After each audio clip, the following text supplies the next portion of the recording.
so unpredictable. I'd never done anything like this.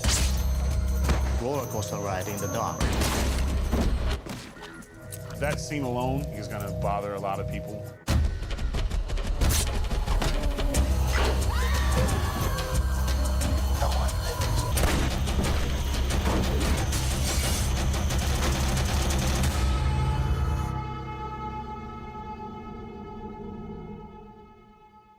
When I get the script, the writer, Dave Cohen, he printed this title, No One Lives, very big.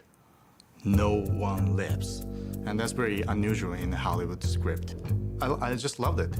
So I already liked the first page, even before opening the first page. And when I started reading it, I loved every single page, every single line of this script. I called my manager and said, I want to do this movie no matter what. My partner is Elton Brand. Most people wouldn't know this about him, but he's an incredibly creative man and a real friend to independent film. Yeah, it's a big transition, you know, from college, Duke. A lot of people know me from them. Then I'm playing in NBA, and the transition was when I was living in LA. You know, I kind of caught the bug.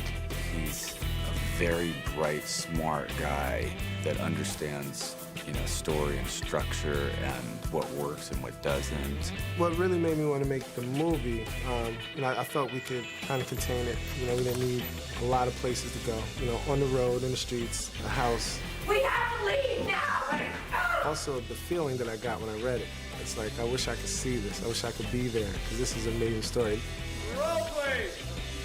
I was thinking a lot about horror movies, and I thought, what if I was able to make a bad guy a hero? And out of that idea came the idea of a serial killer who could actually be our hero. Enlighten me, please. Some really crazy things I've never seen before in movies. I think every death scene is unique. It's not really a cheap death. All the murders are pretty equal. The girls get it just as bad as the guys. So equal rights on this set. Everyone dies horribly, which is, I think, different. Yeah. All right, Eddie, bring in the blood. Oh my goodness, there is so much blood in this film.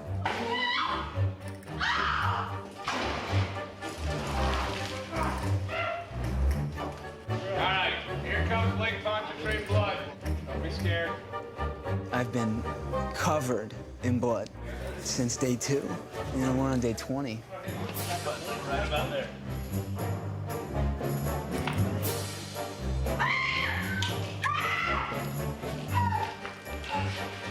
It just seems like we just keep putting more and more and more on. Gallons of the stuff. It's everywhere. It's disgusting, especially when your armpits start to dry out and you can't lift your arms because it's so sticky.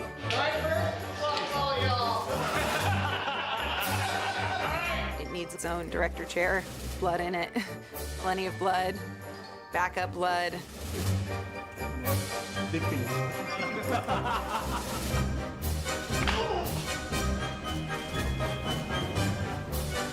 I'm gonna need my ring cleaned. One, action! You even look great with blood all over you. Thank you. This is what I'm being told.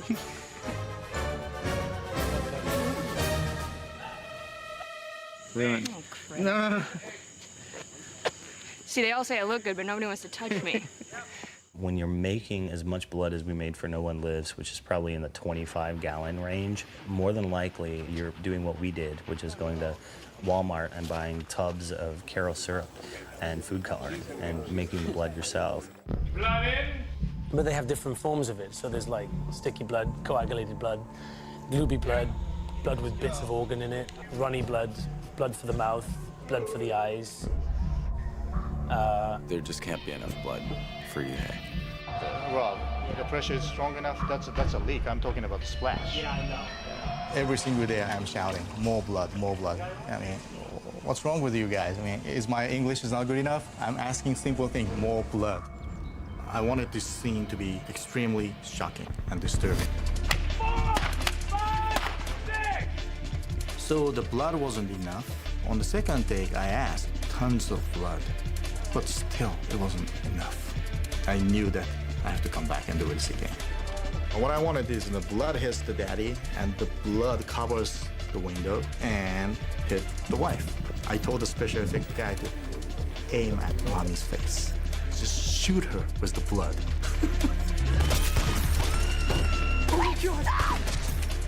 Oh, you're a bloody mess. It was shocking for them, and it turned out great, and they did great. General look and feel of all the makeup effects is cool for a guy like me who's a fan of the 80s horror stuff. Nice. Nice. Ryuhei wanted to do as much of the makeup effects in camera, which means, you know, it's more on my territory than it is in the digital world. When it's action, then the blood starts to come out. Action, beat, Oh, God. come on. Action! 3, 2, 1, bomb!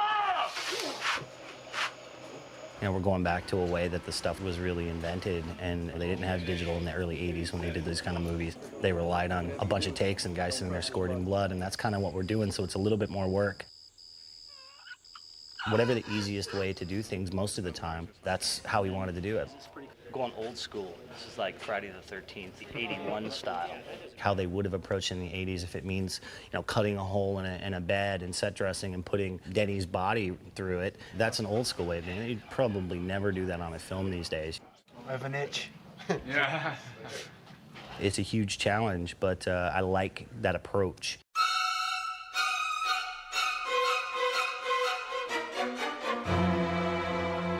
I was pretty happy with the way the skin suit turned out. It's one of the featured moments for us in the script, and I have a feeling that it's gonna be the thing that people talk about and ask me about. That was the moment I decided to do this movie. Oh man, this is the craziest idea I ever read. I mean, somebody coming out, what?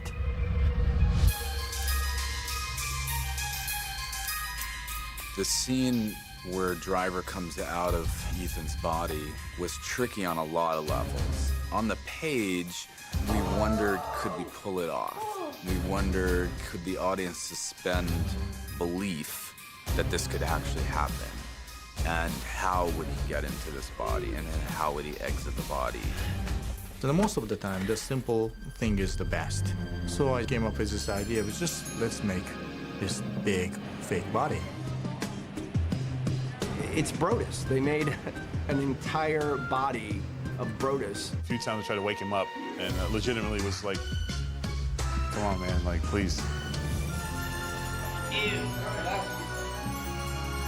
I mean, oh my gosh, they're just lying outside the special effects trailer, and every time I walk past, I yelp because it's like this enormous skin just sitting there.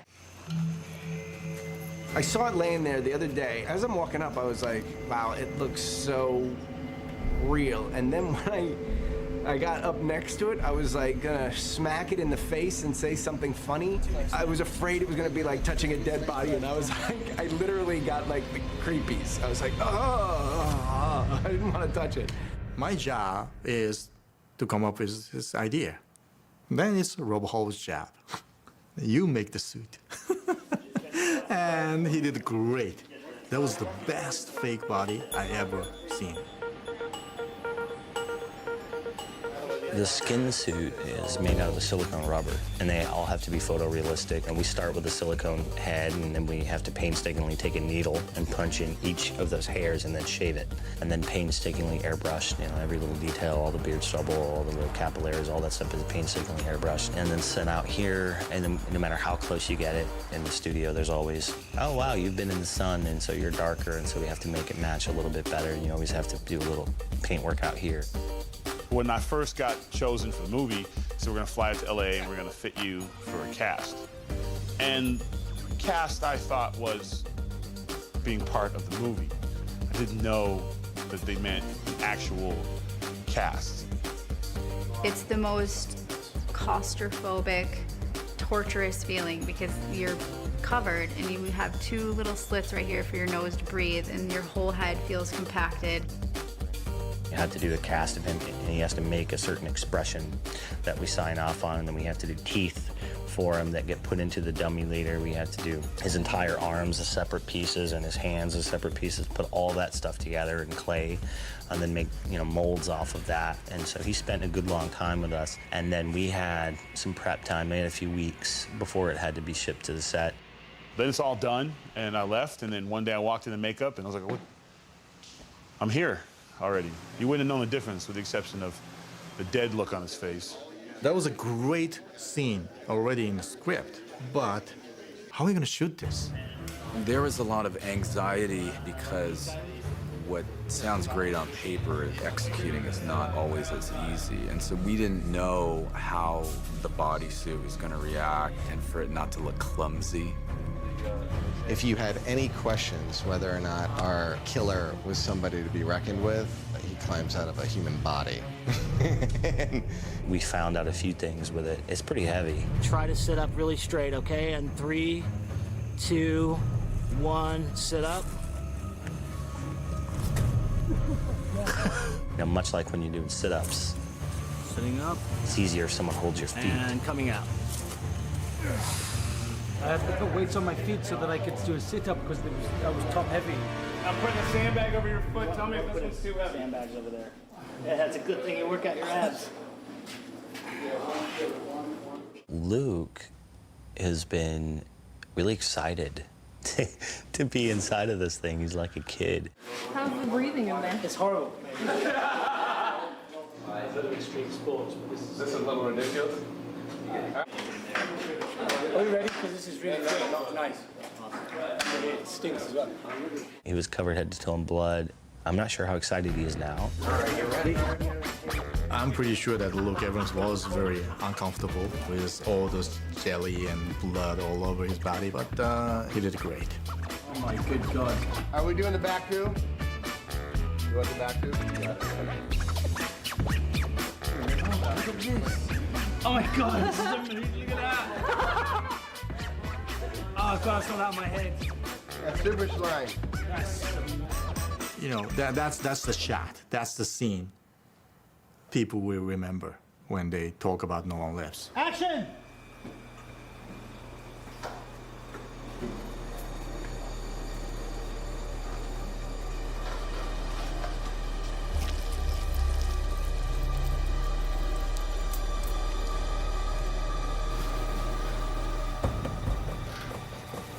Hi. Phil. It was like being inside someone's body. It was disgusting. With his intestines falling all over me. It was very close to what Ryuhei described to me that he wanted, and it was very true to what was written. So yeah, I was pretty happy with it.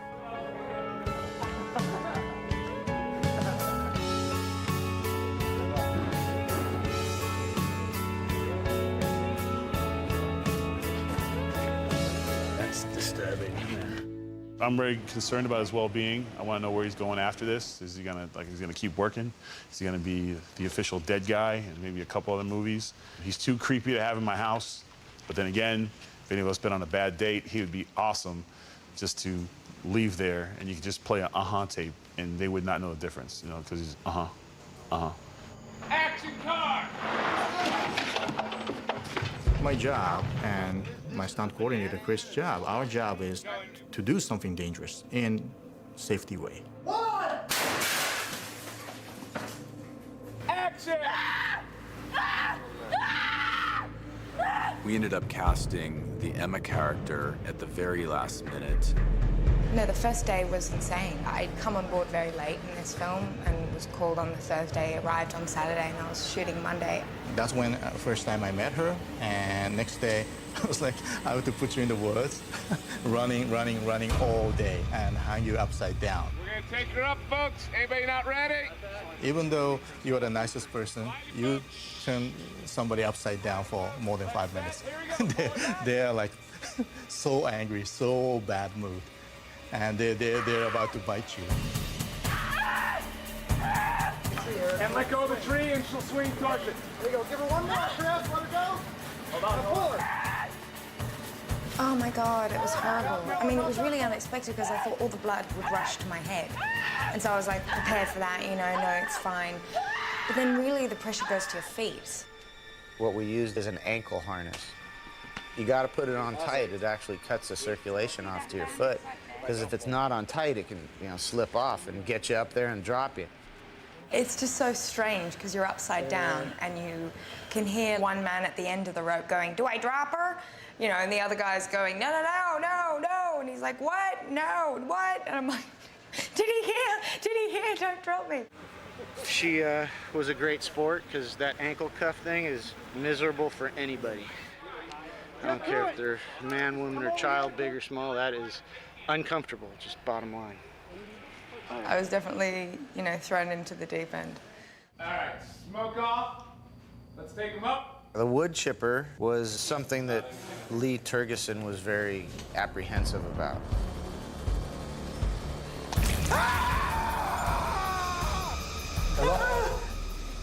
This scene is totally different because it's a long dialogue. I thought you were gonna help me get things back to the way they were. Can you do that? Turn back time? No.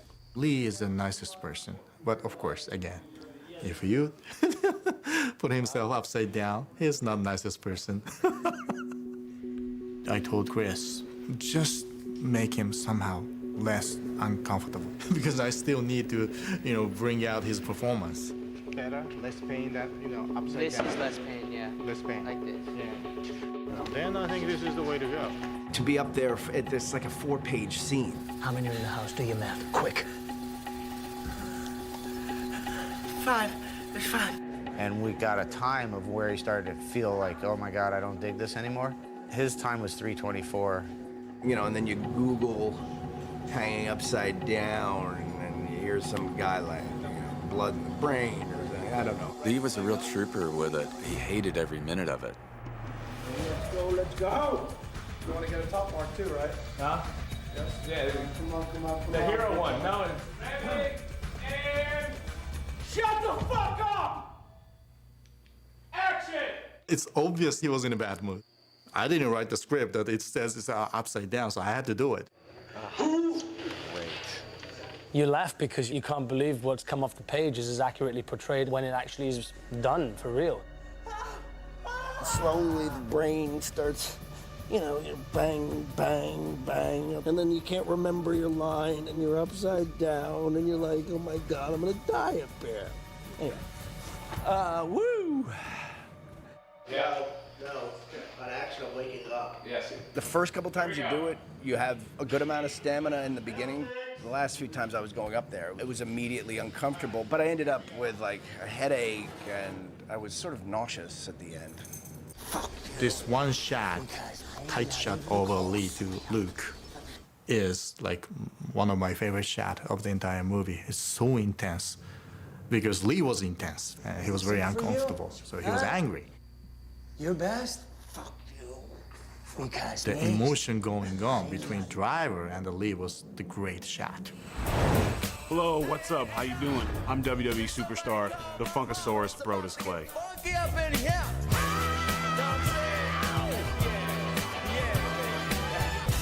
I bring the funk, and I'm internationally known for my dance moves, but don't let that fool you. I can lay a path of destruction like you've never seen. You dig? I always wanted to do something like this. You know, they're like, hey, Brodus, we have a project. I was like, yeah, I'll do it. And he's like, I didn't tell you what it was. I was like, I'll do it. And he's like, okay, well, it's a horror movie. Where are we? Last place on Earth. Ethan is played by Brodus Clay, the biggest man ever. I met him and I was just like, hello. He's a giant. Brodus was a blast to work with. I think it's the beginning of his acting career. This is the first movie that Brodus has ever done. Maybe the first day, he had a little bit of those butterflies, but after that, he was just a pro. This is exactly what you don't wear when you're in the heat. You do not wear a hot ass chain and hot gold and tight Lee jeans. This is not summer attire at all. We realized that he was a super funny guy. Everything he says is funny. Look at that. Looks like a geometry test. See the isosceles triangles you have to find for X? Ethan's more of a thinker, not much of a vocal guy. Doesn't really say a whole lot. He says what he means and he means what he says. No talking sweetness. I wish he would ask some more questions. Maybe Ethan would still be here with us if he asked a question or two. You're dead, fucker. The gas station fighting sequence is very important because that's the first time we reveal who this mysterious guy driver is. He's fighting somebody who's like nearly 7 foot tall and weighs 3 times as much as I do. You know, this guy's ominous to anyone. He's cutting here and he's not there, and then he cuts there and he's not there. And then when he goes for the third one, boom, he blocks it, but he's using the handcuffs as a weapon. I got him right where I want him at. Yeah. I mean, this second half is where I'm going to come back. He's going to be inside your body soon.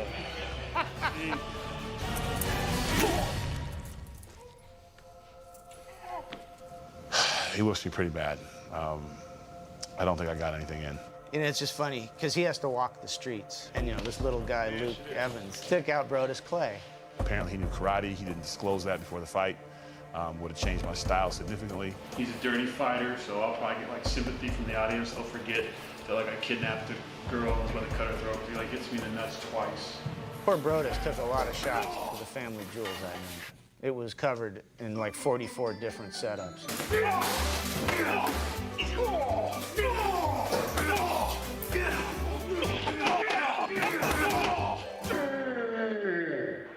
If I could just get hit in the nuts one more time tonight, it'd be so awesome.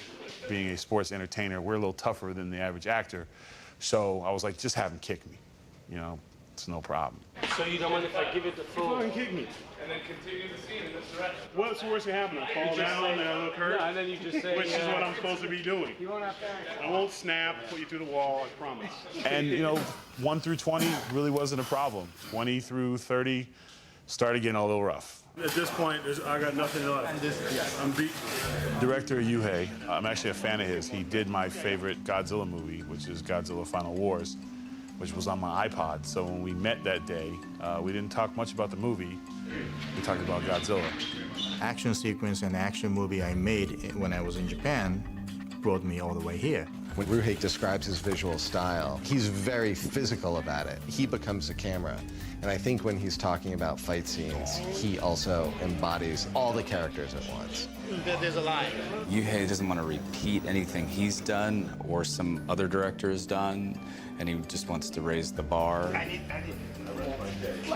My filmmaking style is, you know, I hate to be going easy way. It's not really what I want. I'm the one come up with this crazy idea and give torture to my crew. I don't accept it's difficult. That's not my style. I need some action of driver.